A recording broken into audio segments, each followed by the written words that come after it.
about skinny dipping at the bachelorette party. Recording?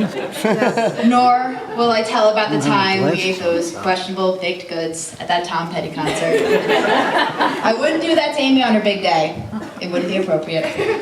I would never divulge the details of that night that led us to that horrifically hungover plane ride home from Jamie Dean's wedding in Florida.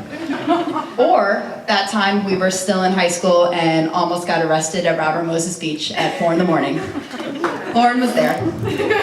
I mean, I promised I would never mention that one. I mean, why would I bring that stuff up?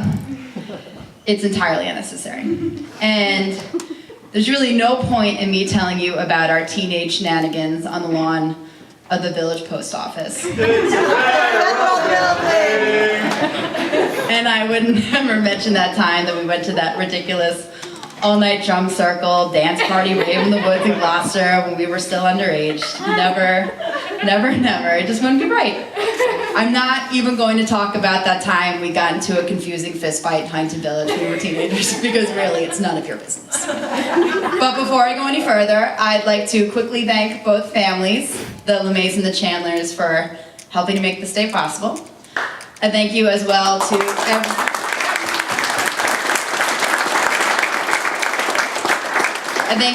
to everyone else in the bridal party, the groom's party, and to all the moving parts and people that made today possible, and so far, a glowing success.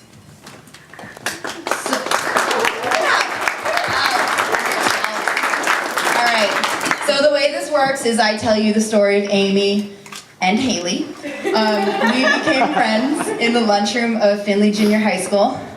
I wasn't one to let people in quickly at that age, but Amy, with her incessant ability to make conversation, she got in.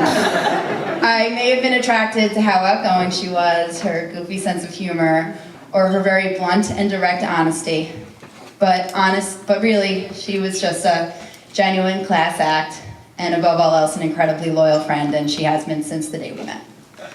Our friendship solidified as we got into high school, and by the time we graduated, we were quantifiably best friends forever and basic hetero life mates. Amy helped me move into my apartment dorm room when I left for college, and from there we dragged her 2 very large duffel bags to Penn Station, where I accompanied her to send her off on her way to Boston for her first year of school. The scene of us saying goodbye to one another was pathetic. 2 girls bear hugging, big body, heaving sobs.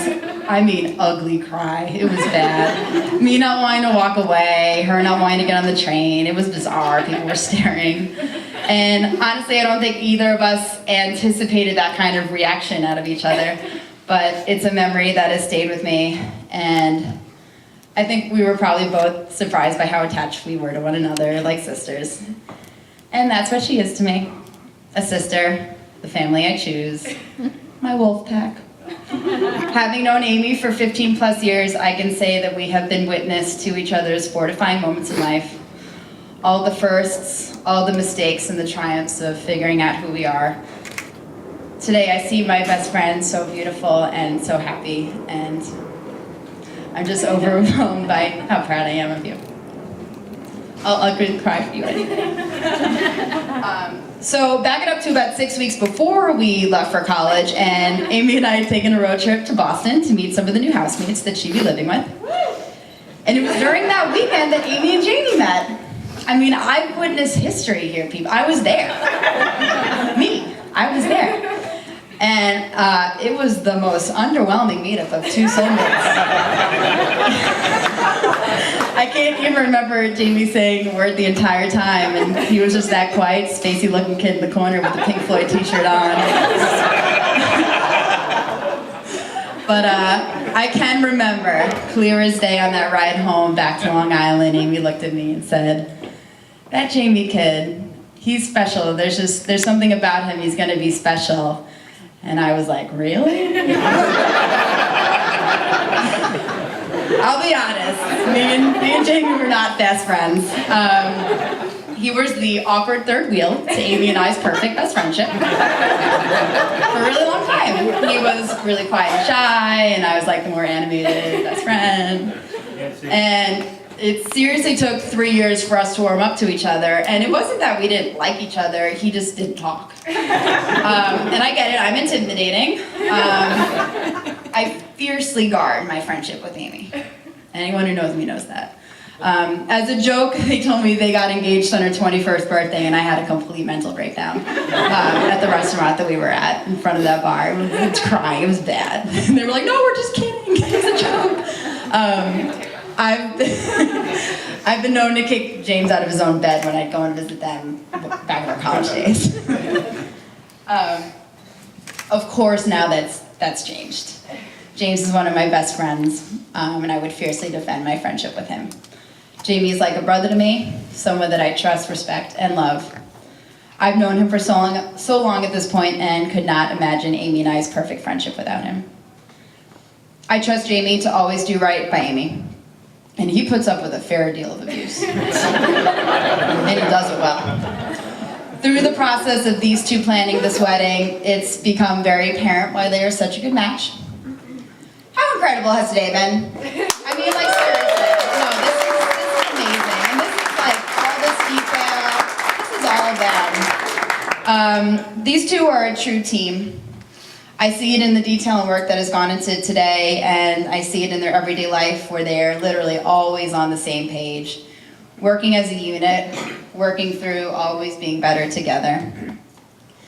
Amy's said many times that having been together since they were 18, it's like they've been in like a lot of different kinds of relationships together.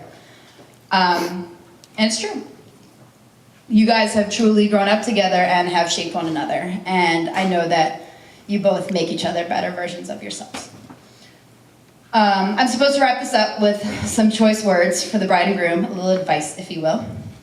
But what do you say to two people that have already been together for 10 years? I found a choice excerpt from Instructions for Life in the New Millennium by the Dalai Lama that I'd like to leave you on. Take into account that great love and great achievements involve great risk, and that a loving atmosphere in your home is the foundation for your life. Be gentle with the earth, be gentle with one another. When disagreements come, remember always to protect the spirit of your union. When you realize you've made a mistake, take immediate steps to correct it. Remember that the best relationship is one in which your love for each other exceeds your need for each other. So love yourselves, love one another, love all this your life together, and all else will follow. I love you guys. To JamAimee!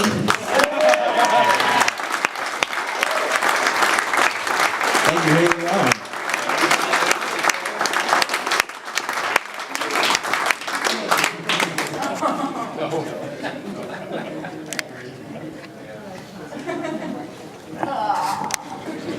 At this time, a toast will be made by the best man, Mr. Mike Chandler.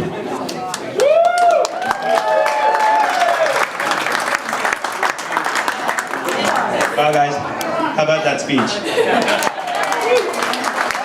I had known Hayley's speech ahead of time, I probably would have asked to go first. So, I'm not much of a talker, just like my brother, but I'm gonna try to keep this a little short. For those of you who don't know me, I'm Jamie's little brother, Mike, or the guy that was crying at the whole ceremony up front. First off, I'd like to thank you all for being here to celebrate this special day for Jamie and Amy. Especially the parents, Rich, Sandy, Mom and Dad. This day would not have been possible without you guys.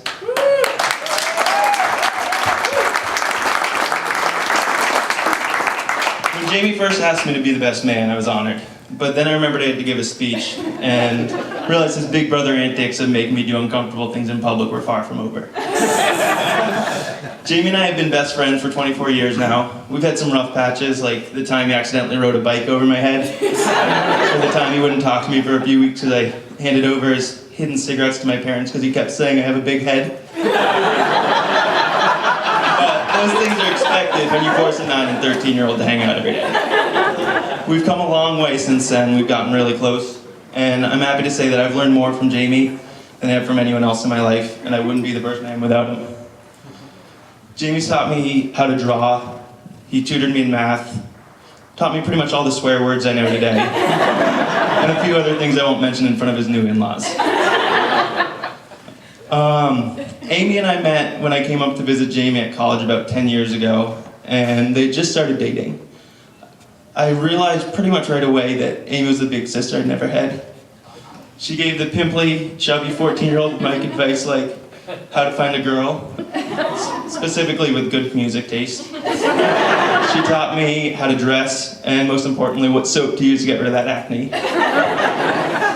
Jamie and Amy are the perfect match. For one thing, they both love music more than anyone else I know. One of them teaches it, and is a talented musician. The other one has so much music on his computer that if you press play right now, it probably wouldn't end until after their kids graduated. But just as they have their similarities, they've got their differences, and they push and challenge each other every day and bring out the greatness in one another. And I'm happy to welcome you to our family today, Amy.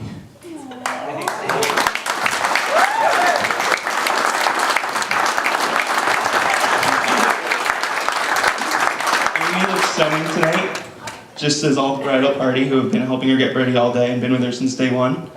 Jamie doesn't look half bad tonight either. I'd like to propose a toast. I'd like to propose a toast to Jamie and Amy. May their happiness, union, and love grow stronger with every day. Cheers.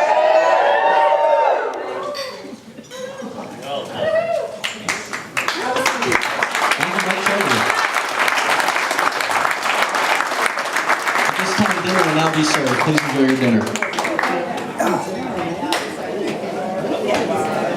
Do it again. Love it.